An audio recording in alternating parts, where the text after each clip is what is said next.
unique entourage and paraphernalia by him.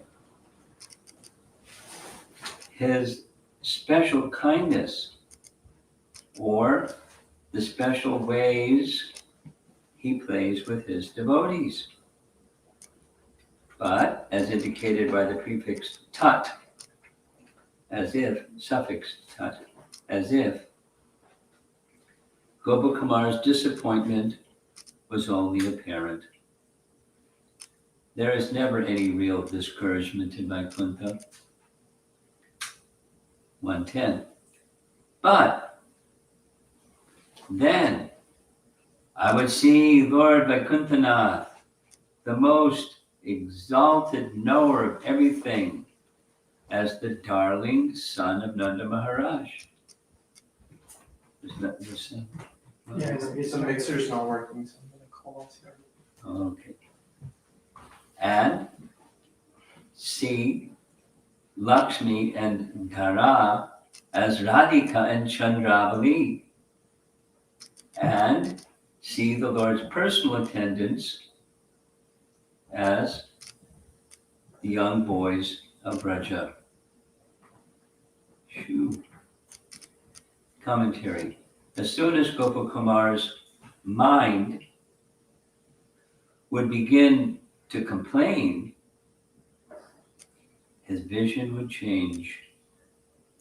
He would see Lord Narayana as Krishna and his two consorts as the chief gopis of Braja, and his attending servants as cowherd boys. Not that Gopakumar produced this transformation by his own mental power, rather, it was done by Lord Narayan, who is Sarvagya Shiromani, the best knower of everything, and Prabhu, the Supreme Master. Since Lord Narayana is the greatest of all omniscient mystics, he knows that Gopakumar's mind was disturbed. And since the Lord has all divine energies at hand, he easily made this arrangement to relieve Gopakumar's anxiety. Is the sound coming through the phone? Coming through the broadcast? Yes, I've set it up for them. Okay. Not as So good we quality. can't hear so well, but they can hear. Okay. 111. Yet my mind would still feel sad because I couldn't see the Lord and his companions play as they do here in the land of Braja. Occasionally, 112. Occasionally, in the gardens of Vaikuntha, I would see my Lord appear as in Braja, performing his pastimes. And I would see the gardens filled with herds of cows. At other times, I would see him sitting as usual on his throne in all splendor, but looking just like my Lord Gopal. Commentary. Sometimes Gopakumar caught glimpses of Lord Narayan playing in the Vaikuntha gardens, like a cowherd managing his cows. Even inside the Lord's grand palace, where the Lord sat on his best of thrones, flanked by devotees like Lakshmi, Dhara, Shesha, and Garuda, Gopakumar sometimes saw him appearing like Sri Madan Gopal in all aspects of his dress, entourage, and other features. Look at that.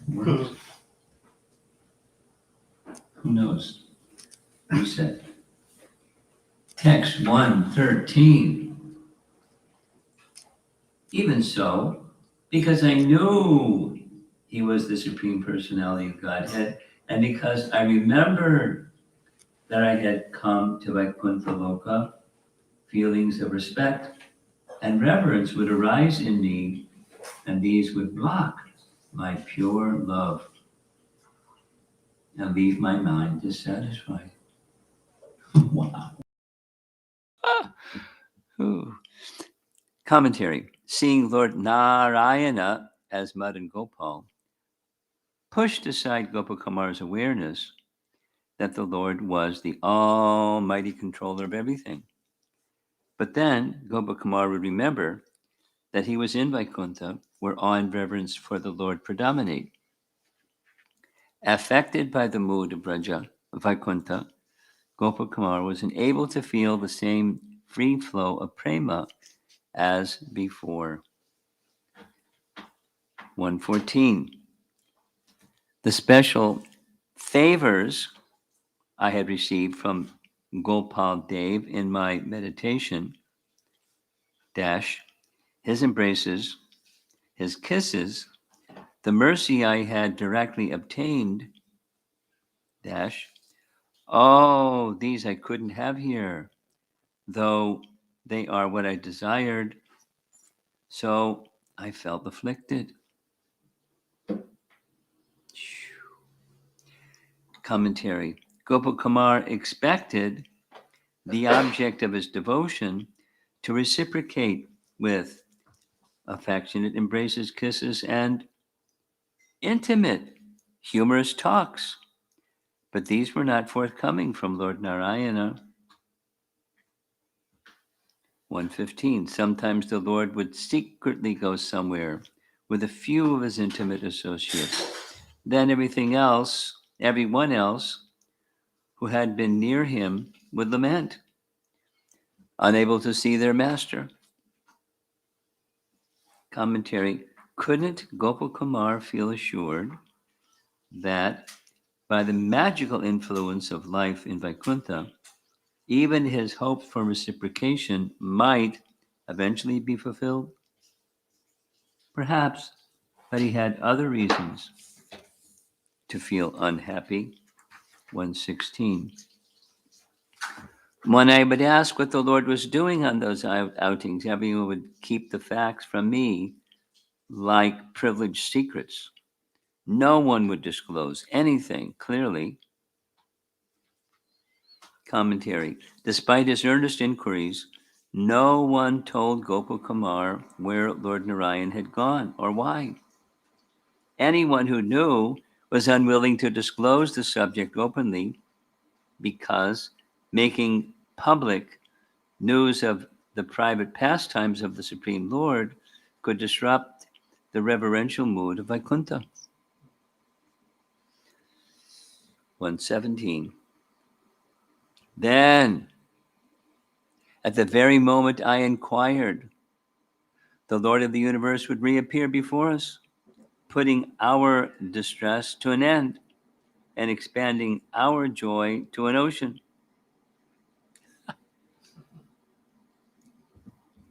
The language even is very nice. From commentary, from Gopakumar's description, it might seem that Vaikuntha has unhappiness, just like everywhere else. But as we see here, the Lord's absence was only momentary. As soon as the devotees felt distress, the Lord returned. Time is subtler in Vaikuntha than in the mortal realm, semicolon. An instant in Vaikuntha equals the largest span of time in the mundane world. Describes this in Srimad Bhagavatam 3:11-38. Kaloyam dvi parar dhakyo nimesha upacharyate avyakritasya nantasya yanader jagat atmanaha. Translation: the duration of the two parts of Brahma's life is calculated equal to one nimesha, less than a second. For the Supreme Personality of Godhead, the unchanging, the unlimited, the cause of all causes, of the universe. This scale of comparative time, is only metaphorical. Yet, since a figurative sense of spiritual time contributes to the charm of the Supreme Lord's Leelas in Vaikuntha, in reality, time in Vaikuntha is not the kind of force it is in the material world, semicolon. Time does not delimit the lifespan of residence in Vaikuntha, because everything there is eternal and infallible. Paragraph.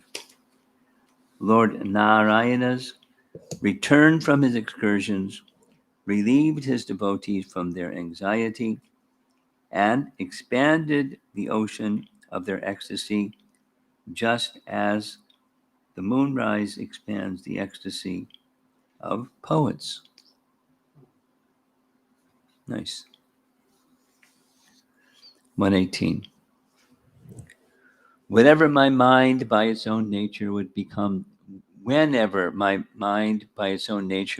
disturbed, the vast splendors of the Vaikuntha world would dispel my agitation as the sun dispels darkness. Commentary. Gopakamar's mind remained restless because in Vaikuntha he was unable to find the object of his desire. 119. Whenever it seemed that I had not achieved the object of my desire, and when my heart would therefore suffer, as it often had before, I would remember the root cause of my incompleteness, and that understanding itself would drive away the pain. Very important. Commentary. The dissatisfaction Gopakumar felt in Vaikuntha had been arranged to help him progress further to a world even more special and dear. There he would discover the final success of his worship of Sri Madan Gopal's lotus feet. Meanwhile, the powerful influence of Vaikuntha kept him from feeling much distress, even though he had not yet attained his goal. By his intelligence, he could discern that the cause of his suffering was his desire to reach a special place beyond even Vaikuntha, and the understanding was enough to pacify him for the time being.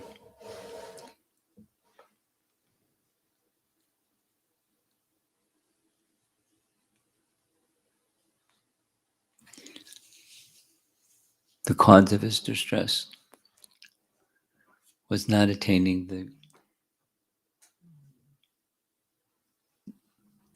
to reach this special place beyond even Vaikuntha. And this understanding was enough to pacify him for the time being. He knew that now that he had reached Vaikuntha, he would surely feel fully satisfied, if not at once, then after only a short time. 120. Have not the slightest doubt, I would tell my mind. There is no attainment more desirable than living here in Vaikuntha, so why even raise the question? Commentary. Gopakumar would address his own mind like this. No one should question the established conclusion of the Vedas that Vaikuntha is the highest destination of the soul. Text 121. O fickle heart, now use your intelligence, therefore, to cast this lower nature far away. It doesn't belong here. There's nothing greater than to reside in Vaikuntha. No greater goal. Consider the hundreds of arguments that support this truth and achieve the highest peace. 122. After thus instructing my mind, I would look at myself in my Satchit Ananda form and see myself constantly relishing what seemed the highest happiness, intense and amazing, from worshiping the Supreme Lord in Vaikuntha. Commentary. When Gopakumar thought about his situation rationally, he could pacify himself, but his heart would sometimes be helplessly drawn to remembrance of Sri Madan Gopal and become agitated.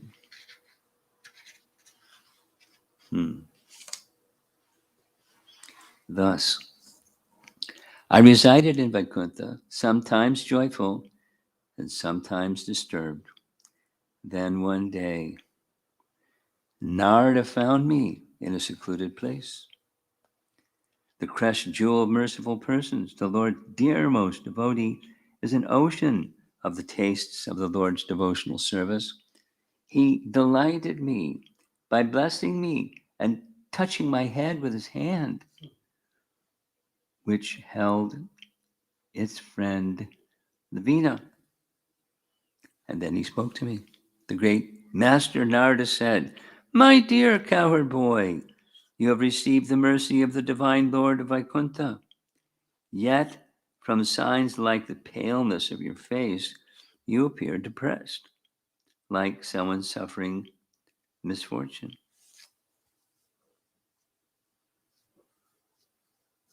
Commentary. Having obtained the favor of Lord Narayana, Gopakumar cannot factually be in distress. Narada therefore senses something paradoxical. From Gopakumar's paleness, distracted glances, and deep sighs, he appears a victim of misfortune. But Narada knows better than merely to read these external signs.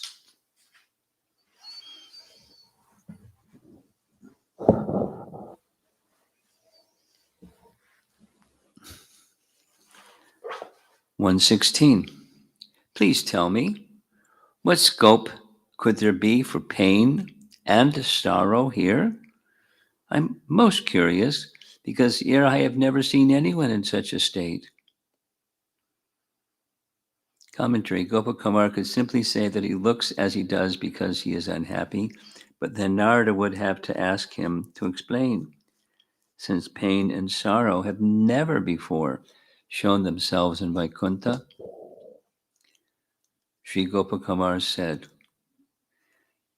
"I was most fortunate to have met that greatest authority, the most reliable of well-wishers, who was equal to my guru, and I fully disclosed to him what was in my heart."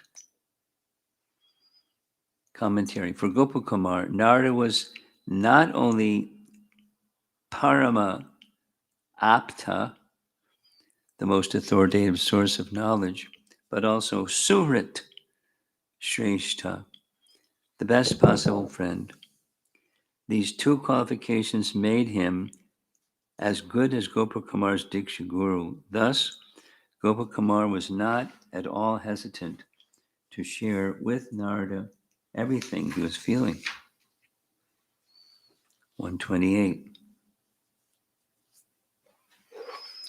After hearing my whole story, Narada sighed a little, glanced around, drew me near, and compassionately spoke to me in a soft voice.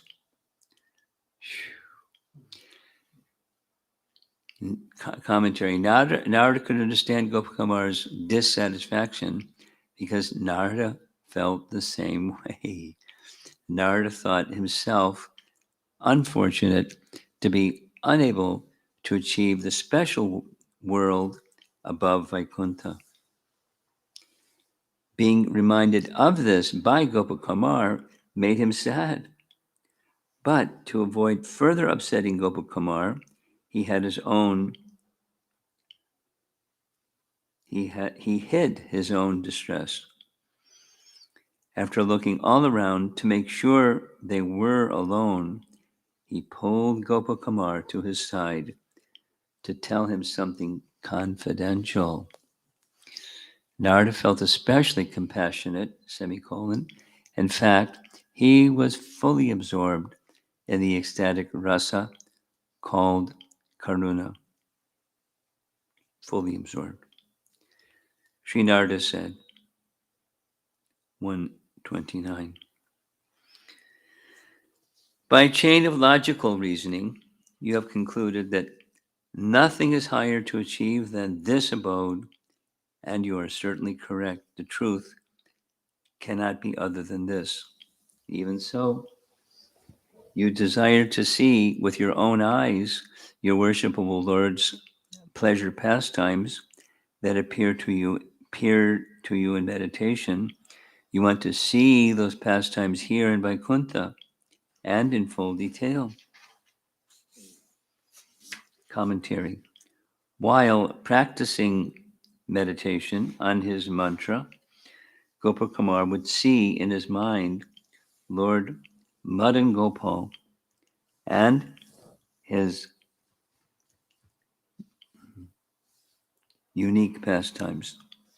Narada knew that Gopakumar's unfulfilled ambition was to see those same pastimes in Vaikuntha, to see them with his own eyes and experience them fully. 131.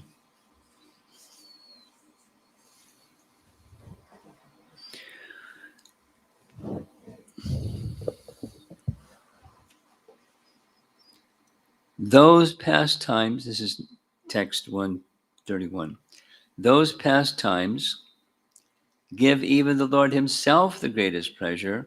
They enchant the heart, but only by a special kind of love can they be perceived. They are the most confidential mystery. One can approach them only with the highest degree of prema, like that of the residents of Braja. Surely those pastimes can never be seen by persons like me.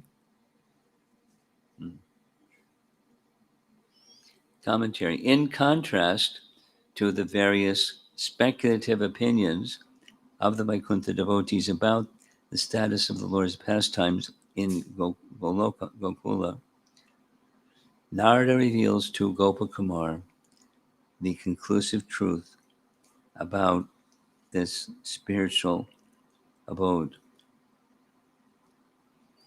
132. It is a certain world, somewhere above all others, that those pastimes are to be seen enchanting the Lord's devotees. But by your bhakti for the Lord of the creation, you have come to Vaikuntha. How can you see these pastimes here?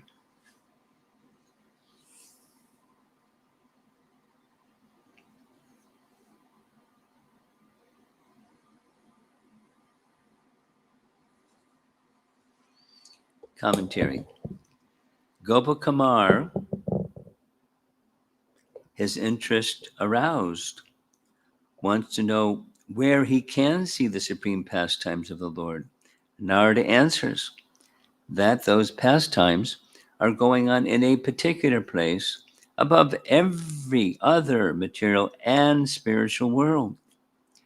Since that unique place is most secret, Narada cannot show it to Gopakumar at once. Gopakumar will have to earn his entrance. He should not expect to see those pastimes in Vaikuntha because in the world where those pastimes go on, the mood of the Lord's devotees differ from the predominant Vaikuntha mood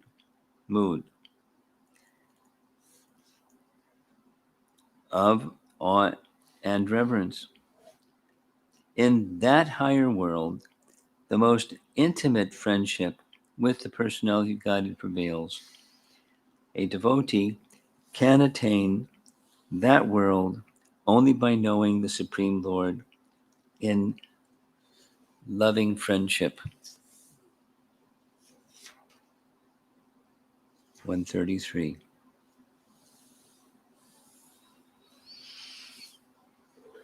How can this greatest secret be revealed here in Vaikuntha, where the extreme limit of the Lord's all-powerful opulence is displayed?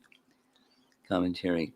Devotees can realize the most intimate pastimes of the Supreme only in the special place conducive to the rare moods of loving Him in dearest friendship. 134. Put aside all this lamentation and just see the Divine Master of Vaikuntha as the Lord you cherish. Don't consider them two different persons.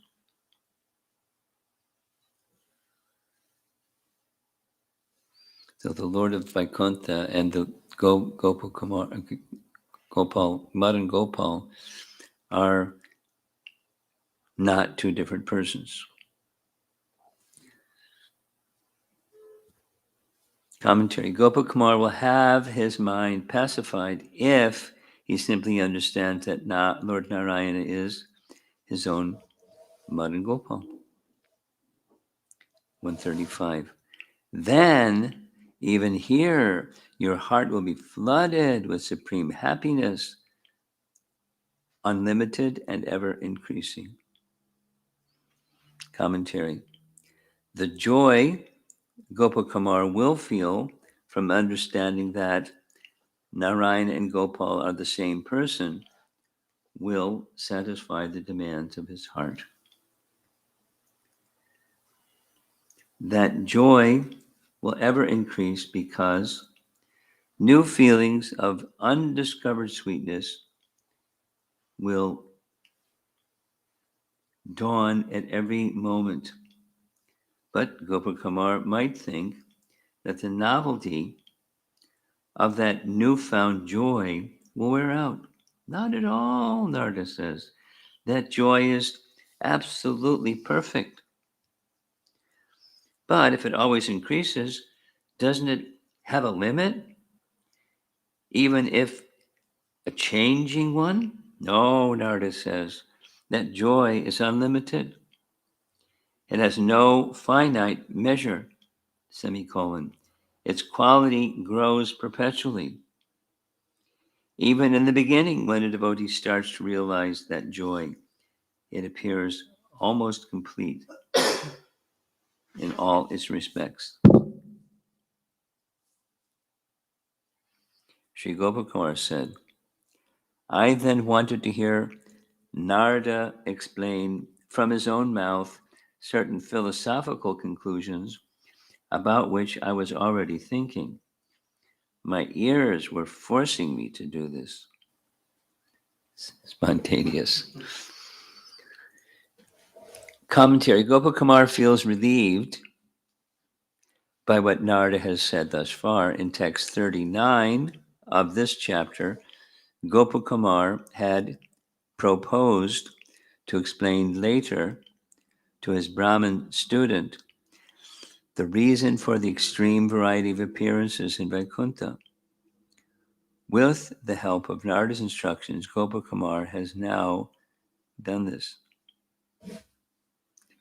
Now he wants to free the Brahmana from all doubts and misconceptions by enlightening him about the most priceless essence of Vaishnava philosophy, which Narada reveals when Gopakumar met him in Vaikuntha.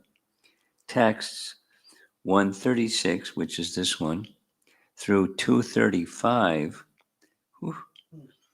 235, that's 100 pages, 100 texts,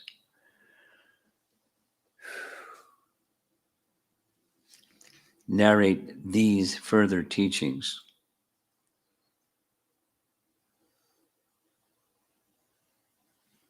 The most priceless essence of Vaishnava philosophy coming up. And though he's going to explain the reason for the extreme variety of appearances in Vaikuntha. Okay, 137. Because of respect and shyness, I couldn't ask him about these matters, but that best of omniscient mystics, the greatest Vaishnav, knew what I was thinking. To give pleasure to my ears and to his own tongue, he briefly expounded on each of the topics I was contemplating. 139. Sri Narada said, "Don't think that the flocks of animals and birds of this place, or the trees, creepers, bushes, grass, and other vegetation are made from earth like ordinary creatures in the mode of ignorance." Commentary. In Vaikuntha, Gopakumar saw many animals like cows, horses, and elephants, birds like doves and cuckoos, trees, bushes, and creepers like mandaras and kundas, and seemingly inauspicious creatures like insects and worms. He would have been wrong to think that these were inferior living beings born into bodies covered by the mode of ignorance. They were not degraded like the living beings in the material world that assume bodies made of the elements earth. 140. In fact, they are all personal associates of Sri Krishna with spiritual Satchitananda bodies. Insects with Satchitananda bodies. Okay. They have assumed such forms to taste the ecstasy of serving the Lord in various ways. That's the promise.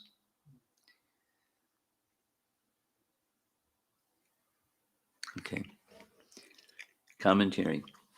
These Vaikuntavasis choose to play such roles as animals and birds to increase the variety of Lord Narayana's pleasure.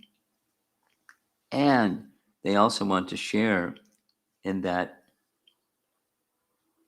pleasure. Thus, the birds, bees, trees, and creepers described by Lord Brahma in the third canto of Srimad Bhagavatam when he tells of his own experience of Vaikuntha are not the ignorant creatures like the corresponding species of life in the material world.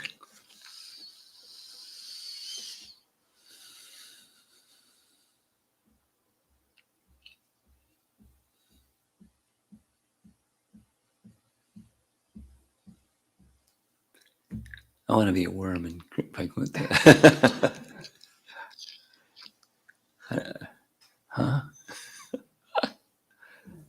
They can assume whatever form they want, and they want that form.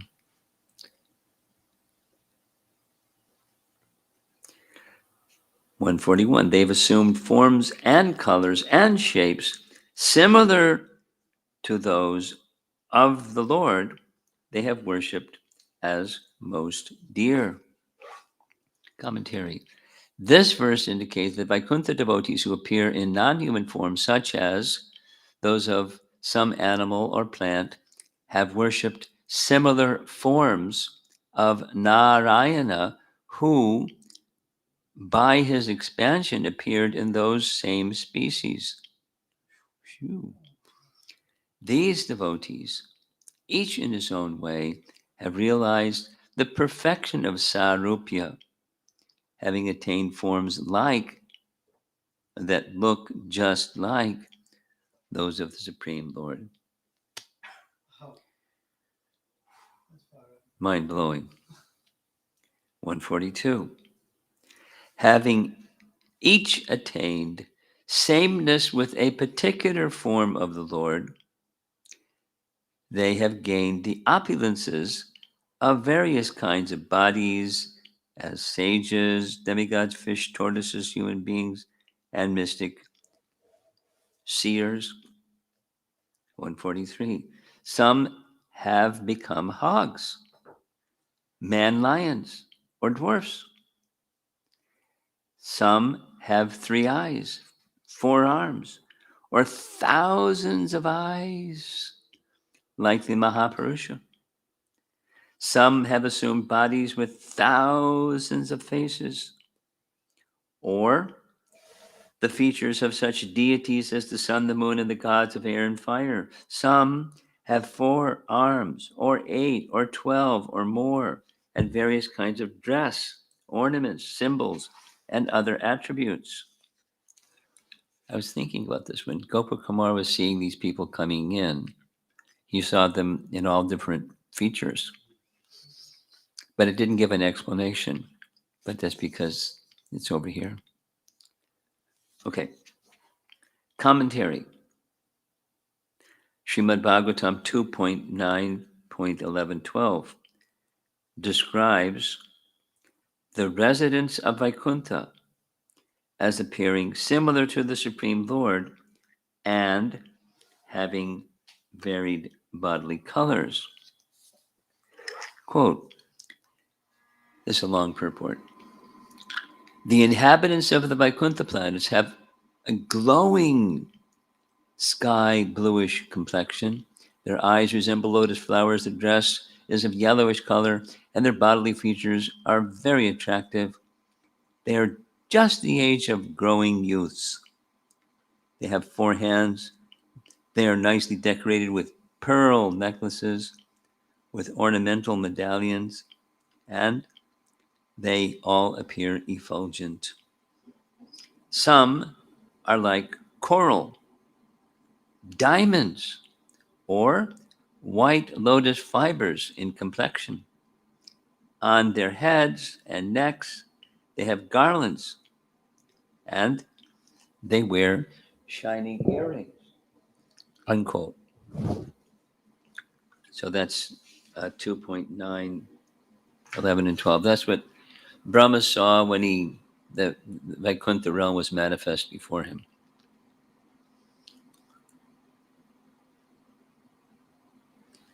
In text 144, that's this one, through 147, Narada depicts in some detail this variety of bodily forms, dress, and so on. Some Vaikuntha devotees appear as human beings because of having attained sarupya, likeness and form, with such incarnations of the Lord as Sri Raghunath.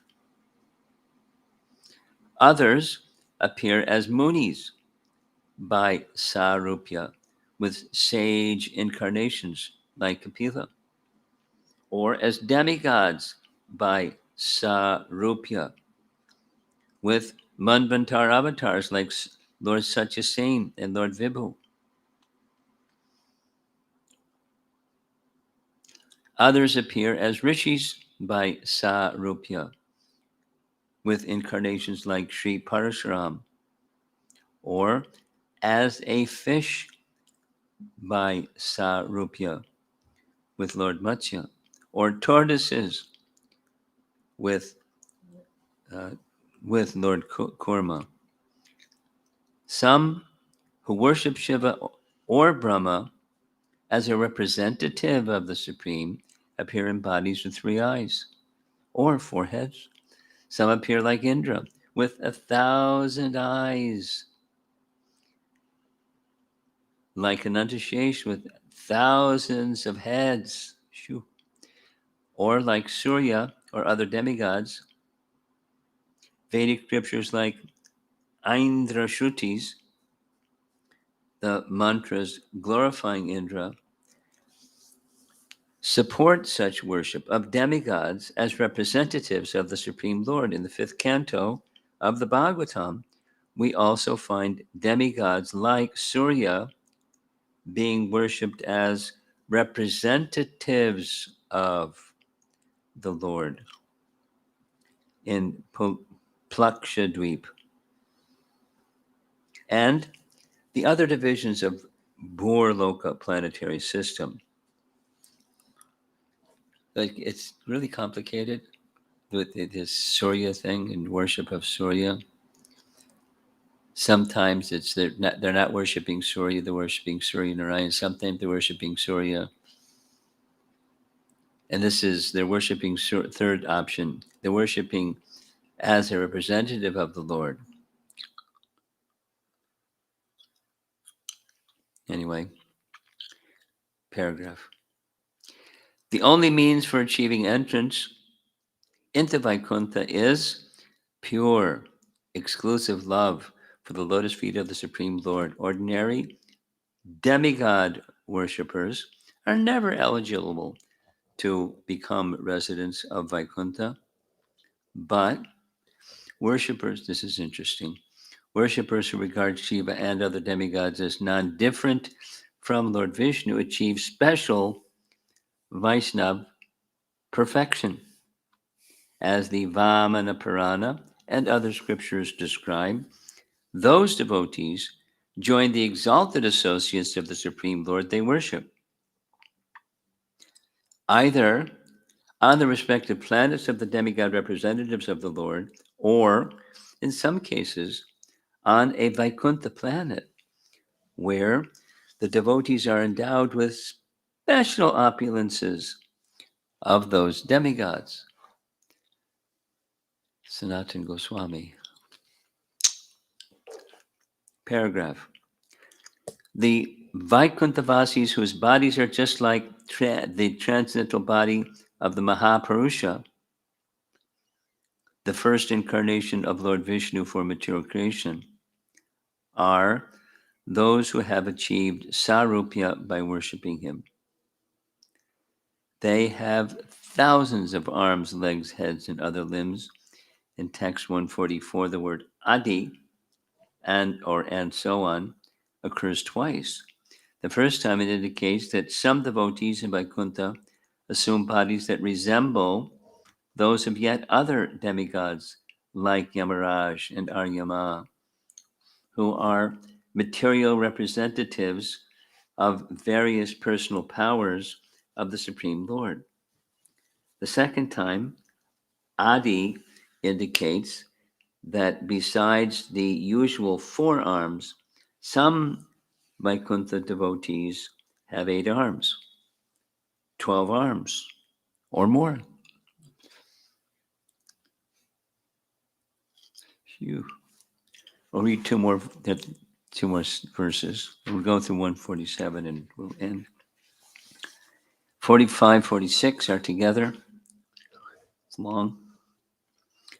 Whoever comes to Vaikuntha realizes the very same service to the lotus feet of Krishna, for which he had developed a taste by the end of his material life, and he realizes that service in full detail, with suitable dress, form, and so on, since each mode of devotion is dear to the personality Godhead, and each gives pleasure to the devotee absorbed in it. Commentary. The bodies of some Vaikuntha residents resemble those of sages and other human beings, or monkeys, demons, or whatever, but do not resemble any of the human-like or sage-like forms of the Lord, such as Ramachandra or Kapila, nor any expansion or incarnation the Lord accepts in other species. The usual forms that some Vaikuntha devotees accept are explained in the current 2 verses.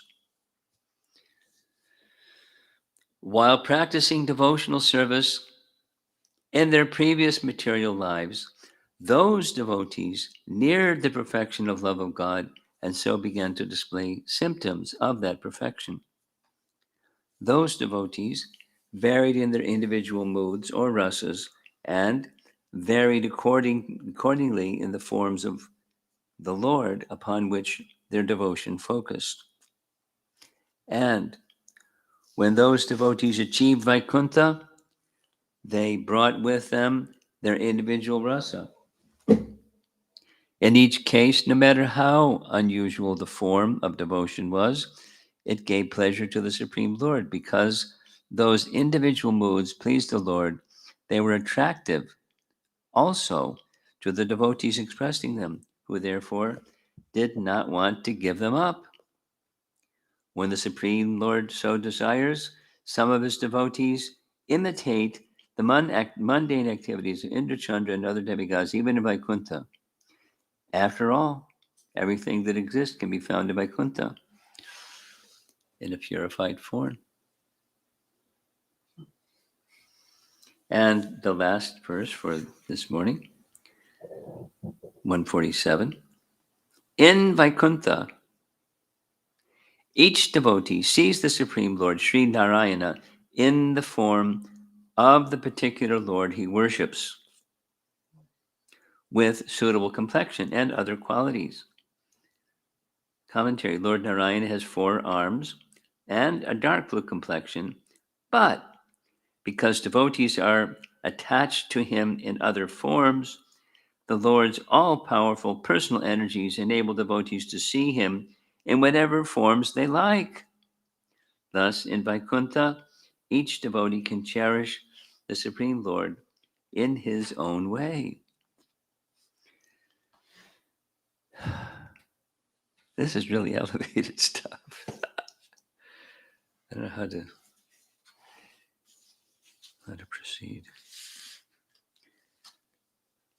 Well, it's a smaller group of people. It's interesting that Gopakumar cannot see him as Madan Gopal. Well, he sees him as Madan Gopal sometimes, even sitting on his throne with the associate cowherd boys and this and that. But the pastimes. And then he recedes.